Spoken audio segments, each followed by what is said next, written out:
सुनो सुनो सुनो, समीर वानखेड़े को गिरफ्तारी का डर सता रहा है। इसलिए वो मुंबई हाईकोर्ट पहुंच गए हैं कि मिलॉर्ड मुझे गिरफ्तारी से बचाइए। मगर मुंबई पुलिस ने स्पष्ट कर दिया है कि गिरफ्तार करने से पहले हम आपको 3 दिन का वक्त देंगे। मगर हम क्यों कह रहे हैं कि समीर वानखेड़े के सम्मान में मोदी सरकार मैदान में? क्योंकि अदालत में समीर वानखेड़े ने कहा है कि जो वसूली के आरोप, एक्सटॉर्शन के आरोप उन पर लग रहे हैं, उसकी सीबीआई जांच कराई जाए। सीबीआई जांच यानी कि गेंद केंद्र सरकार के पाले में, यानी कि मोदी सरकार चाहे जो भी करे। तो इसलिए तो हम कह रहे हैं बीजेपी का हाथ समीर वानखेड़े के साथ। और सबसे दुख की बात यह दोस्तों, यह सरकार अब भी समीर वानखेड़े, जी हां, एनसीबी मुंबई जोन के डायरेक्टर समीर वानखेड़े के साथ खड़ी हुई दिखाई दे रही है। आपके सामने खबर न्यू इंडियन एक्सप्रेस की।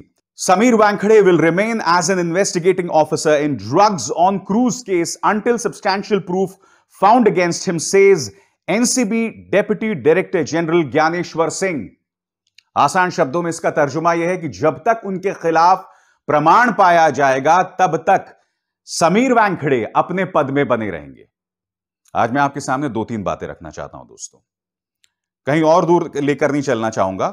मैं आपके ध्यान खींचना चाहूंगा इस खबर की ओर। यह देखिए, इनका पालतू चैनल है। यह क्या कह रहा है?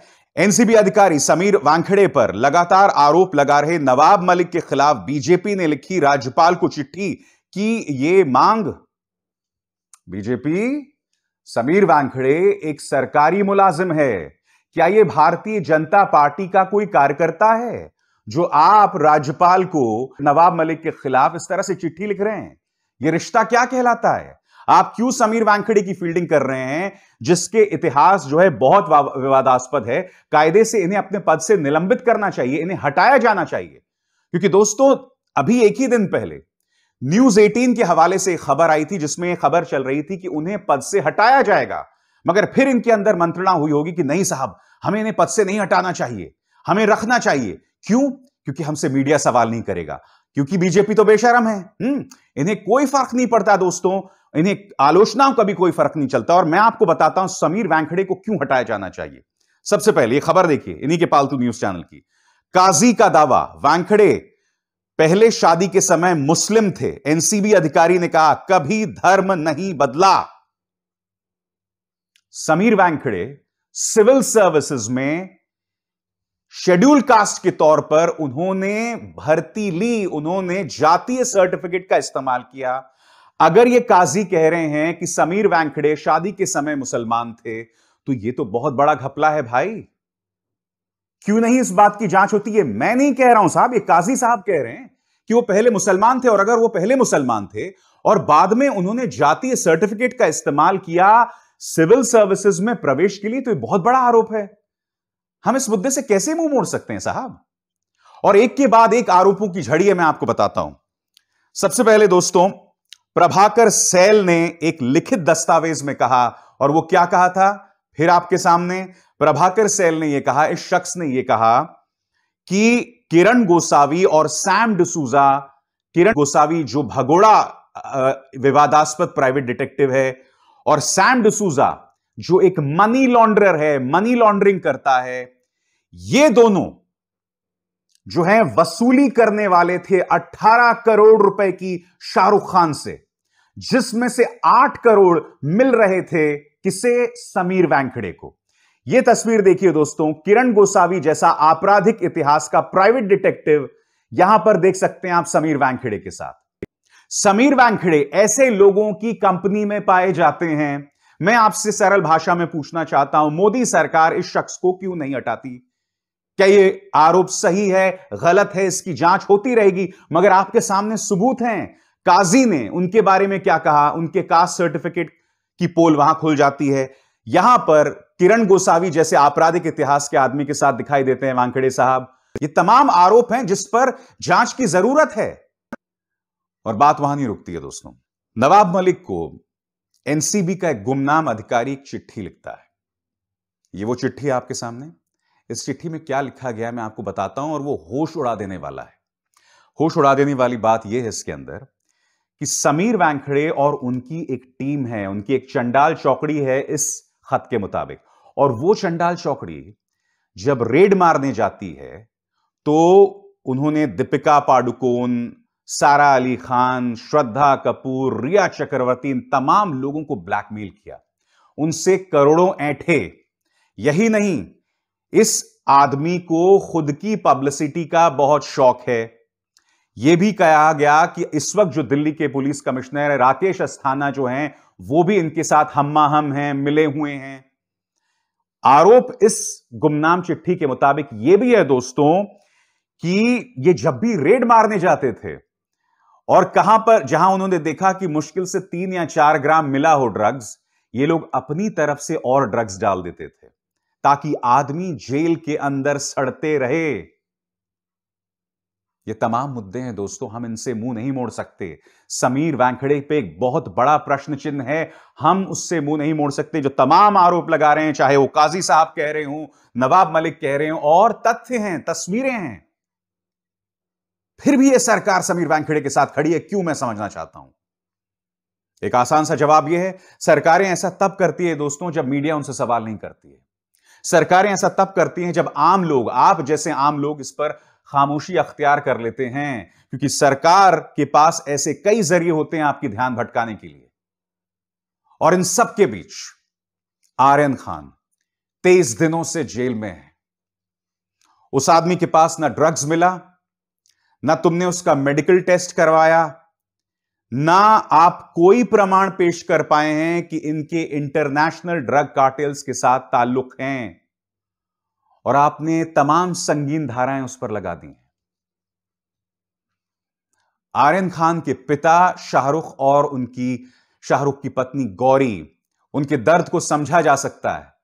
इस सरकार को शाहरुख खान पसंद नहीं है तो आप क्या कर रहे हैं, आप उनके बेटे पर निशाना साध रहे हैं।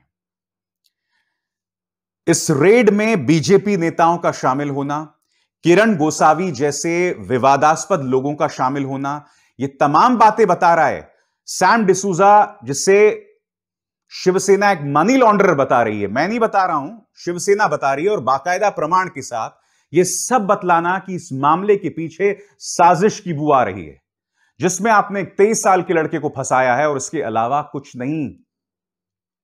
मैं बार बार कहता हूं दोस्तों, मैं फिर दोहराना चाहता हूं, हो सकता है कि भारतीय जनता पार्टी की जो बदनुमा सियासत है, जिसमें उन्हें लगता है कि सत्ता में बने रहने के लिए हमें सिर्फ हिंदू मुस्लिम की सियासत करनी है, उस हिंदू मुस्लिम सियासत के चलते आप यह भूल गए कि जब हमने शाहरुख खान को अपनी मोहब्बत दी थी तो कभी हमने यह नहीं सोचा था कि शाहरुख का मजहब क्या है। हमने शाहरुख को राज और राहुल के तौर पर प्यार किया। हमने शाहरुख को उनके अभिनेता होने के कौशल पर, उनके अभिनय के कौशल पर उन्हें मोहब्बत दी। आज हम में से कुछ लोग इस बात को लेकर ताली बजा रहे हैं कि अच्छा हुआ आर्यन खान जेल में है। आप लोग एक पिता और एक मां का दर्द समझते हैं, और यह दर्द उन्हें वो टीम दे रही है जिसका पूरा इतिहास, जिसका पूरा वर्तमान विवादों से घिरा है, जिनके मंसूबों पर लगातार सवाल उठ रहे हैं। आज मैं आपसे सवाल पूछना चाहता हूं, इस सरकार की खामोशी क्यों बनी हुई है इस मुद्दे पर? सरकार आखिर समीर वानखेड़े पर क्यों कोई कदम नहीं उठा रही? मगर ये तो अंदाजे बयां हैं दोस्तों। मैंने तो अभी आपको सिर्फ 2 घटनाएं बताई हैं, 2 और बताता हूं मैं आपको। दिशा रवि, यह चेहरा याद है कि नहीं आपको? जब किसानों का आंदोलन हो रहा था तब इस दिशा रवि पर गंभीर आरोप लगाकर इन्हें जेल भेज दिया गया था, यह बताकर कि यह खालिस्तानियों के साथ मिली हुई हैं।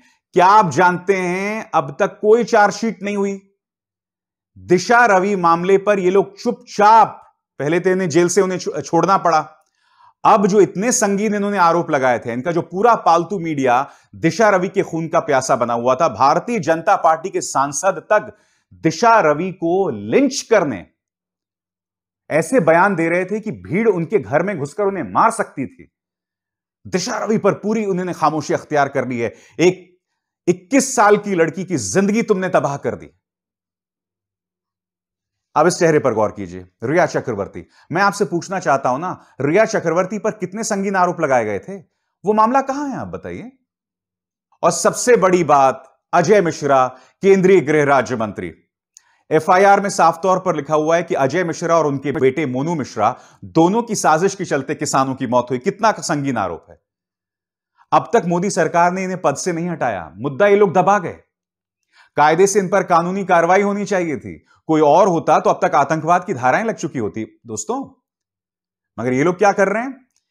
इस खबर के मुताबिक आशीष मिश्रा यानी मोनू मिश्रा जो हैं वो एयर कंडीशन अस्पताल में चले गए, वहां भर्ती हो गए, और जब उस पर बवाल हुआ तब उन्हें वहां से हटाया गया।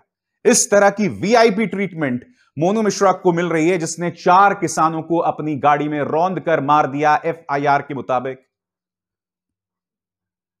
मैं जानता हूं कमेंट सेक्शन में फिर आ जाएंगे कुछ लोग गाली गलौज करने, मगर मैं आपसे सवाल कर रहा हूं दोस्तों, मुझे गाली देने से या मुझ पर सवाल खड़े करने से बात नहीं बनने वाली। आप खुद के गिरेबान में झांकिए कि सरकार की इन एक्शंस पर आंखें मूंद कर, पट्टी लगाकर आप रोबोट बन गए हैं। आप खुद एक कठपुतली बन गए हैं, इस बात पर गौर कीजिएगा। आप खुद एक कठपुतली बन गए हैं, आप अपनी आत्मा को दागदार कर रहे हैं, उसे मार रहे हैं। अपना भूल जाइए दोस्तों। आपकी परवरिश के चलते आपके बच्चों का क्या हाल हो रहा है, इस पर गौर कीजिएगा। सोचिएगा, 5 मिनट आंख बंद करके इस बात पर सोचिएगा, और फिर सोचिएगा कि आप कितना बड़ा गुनाह कर रहे हैं अपने साथ और अपनी आने वाली पीढ़ियों के साथ। अभिसार शर्मा को दीजिए इजाजत। नमस्कार।